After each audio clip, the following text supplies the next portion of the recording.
Hello guys, welcome to my channel technical mindset. चलिए देखते हैं कल मार्केट किस पॉइंट पर मोमेंटम करेगी, किस स्टॉक में आप ट्रेड कर सकते हो, इसके पीछे का रीज़न क्या है। अगर मार्केट का ओपनिंग गैप अप हो तो क्या करें, गैप डाउन हो तो क्या करें, अगर मार्केट फ्लैट ओपन होती है तो किस साइड मोमेंटम करेगी, इन सारी टॉपिक पर हम लोग डिस्कशन करेंगे। चलिए देखिए, आ गए हम लोग बैंक निफ्टी के 15 मिनट चार्ट पे। हम लोगों ने कल डिसाइड किया था कि अगर मार्केट इस रेंज में कहीं पे भी ओपन होती है और 34,900 के नीचे क्रॉस करती है तो हम यहाँ पर सेल करेंगे। मार्केट में थोड़ा सा गैप डाउन ओपनिंग हुआ, इस रेंज के थोड़ा सा ही नीचे ओपनिंग हुआ और यहाँ जैसे इस कैंडल का क्लोजिंग हुआ तो ई 800 के नीचे यहाँ पर बहुत ही अच्छा डाउनफॉल हुआ।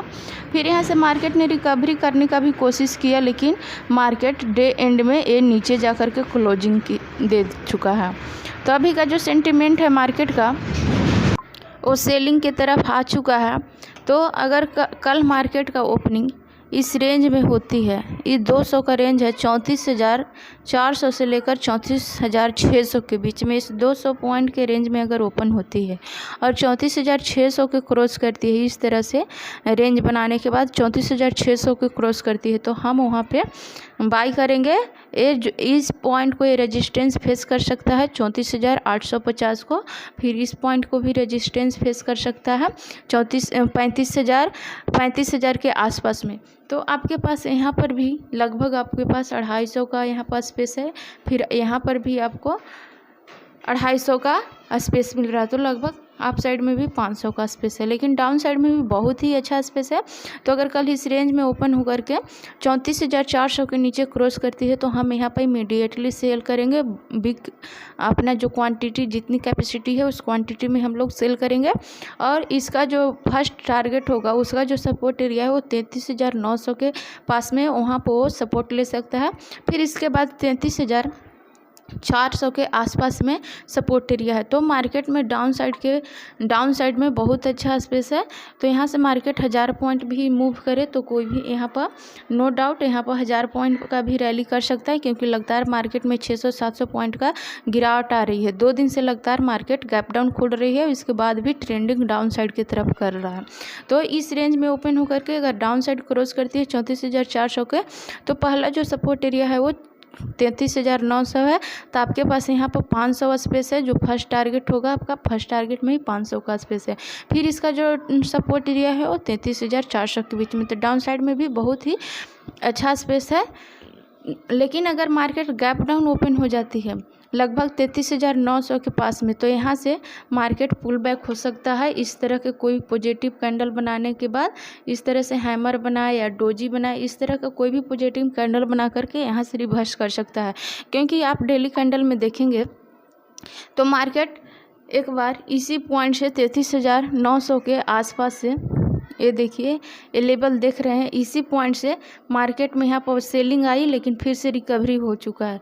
तो हो सकता है यहाँ पर सेलर अभी भी एक्टिव है तो मार्केट यहाँ पर आए या यहाँ से रिकवर कर ले जाए, या फिर इसी पॉइंट पर मार्केट का ओपनिंग हो 33,900 के आसपास में, इस तरह से कोई पॉजिटिव कैंडल बनाती है तो यहाँ से मार्केट रिकवरी का चांस ज़्यादा है, क्योंकि ये लेवल पर अभी भी बायर एक्टिव है।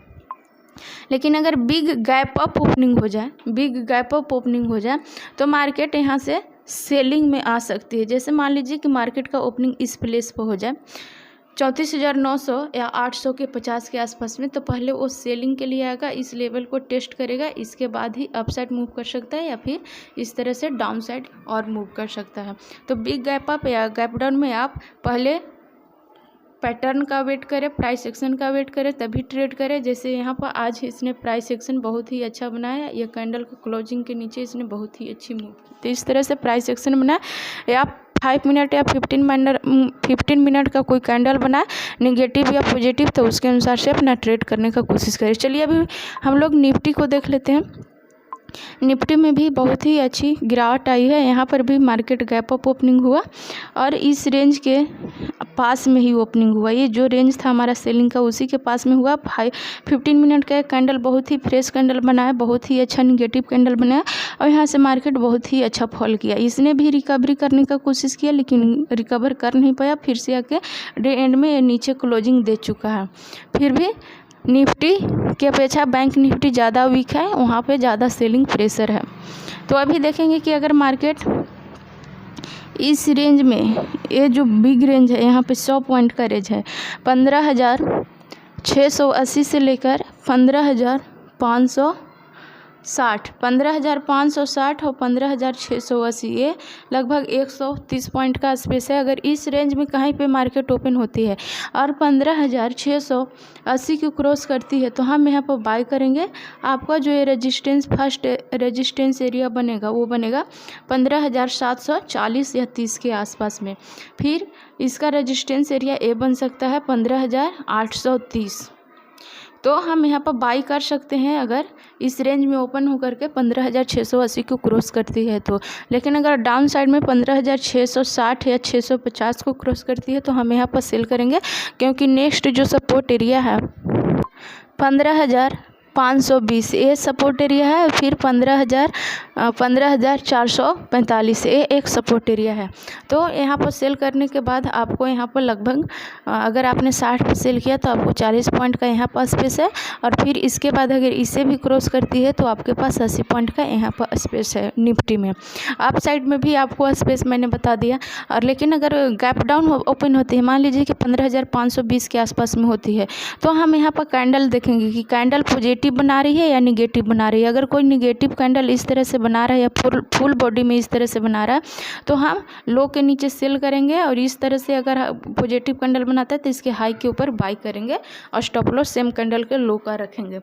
और अगर बिग अप हो जाती है, जैसे इस पॉइंट पर हो जाती है 15,730 या 40 के आसपास में हो जाती है, तो यहाँ से पहले मार्केट डाउन आएगा, इसके बाद ही रिकवरी दिखाएगा, क्योंकि ये पैटर्न पूरा करेगा तभी यहाँ पर मार्केट में रिकवरी दिखा सकता है। क्योंकि अभी जो मार्केट ग्लोबल मार्केट है जो निगेटिव हो चुका है, तो यहाँ पर सेलिंग का प्रेशर ज़्यादा है। तो गैप डाउन ओपनिंग के बाद, गैप अप ओपनिंग के बाद भी यहाँ पर सेलिंग आ सकती है और गैप डाउन ओपनिंग के बाद भी सेलिंग आ सकती है। लेकिन भी गैप अप या गैप डाउन में आप प्राइस का वेट करें, पैटर्न का वेट करें, तभी ट्रेड कीजिए। जैसे आज इसने यहाँ पर एक 15 मिनट का कैंडल बहुत ही फ्रेश निगेटिव कैंडल बनाया है, इसके बाद इसके लो के नीचे सेल करें।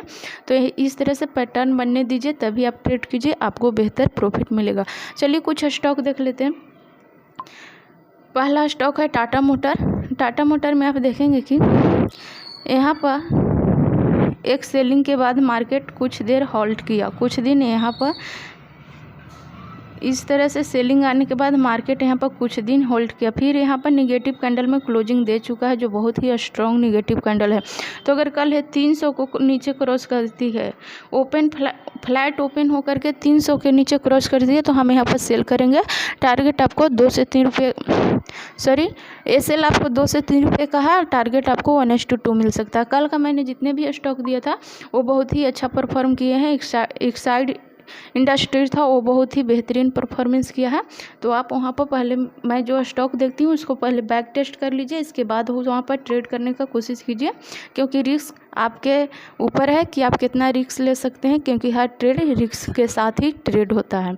तो आप वहाँ पर पहले चेक कीजिए, बैक टेस्ट कीजिए, इसके बाद ही आप ट्रेड लीजिए। नेक्स्ट स्टॉक है ग्रासिम। ग्रासिम में आप देखेंगे कि यहाँ पर एक अप मूव आने के बाद मार्केट यहाँ पर होल्ड किया, अभी यहाँ पर पॉजिटिव कैंडल में क्लोजिंग हो चुका है। तो अगर कल फ्लैट ओपन होकर के कल है अगर 1580 के ऊपर निकलती है तो हम यहाँ पर बाई करेंगे। स्टॉप लॉस रहेगा 7 से 8 रुपये का और टारगेट आपको 1:3 1:4 को भी मिल सकता है। नेक्स्ट स्टॉक है बीपीसीएल। बीपीसीएल में आप देखेंगे कि यहाँ पर लगातार डाउन ट्रेंड आ रहा था, धीरे धीरे छोटी छोटी कैंडल में यहाँ पर कैंडल बना रही थी, छोटी छोटी यहाँ पर कैंडल बना करके डाउन साइड आ रहा था। लेकिन यहाँ पर एक देखेंगे कि बिग अप मूव हुआ है, फिर इसके बाद यहाँ पर एक इनसाइड कैंडल बना चुका है।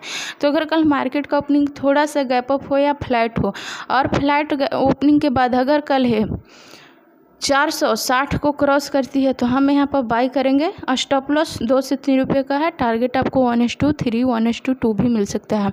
I hope you are understand my point of view, so hit the like button. और अभी तक आपने मेरे चैनल को सब्सक्राइब नहीं किया तो मेरे चैनल को सब्सक्राइब कर दे और बेल आइकन को भी प्रेस कर दे, ताकि मैं जब भी वीडियो अपलोड करूँ उसका नोटिफिकेशन सबसे पहले आपको मिले। Thanks for watching.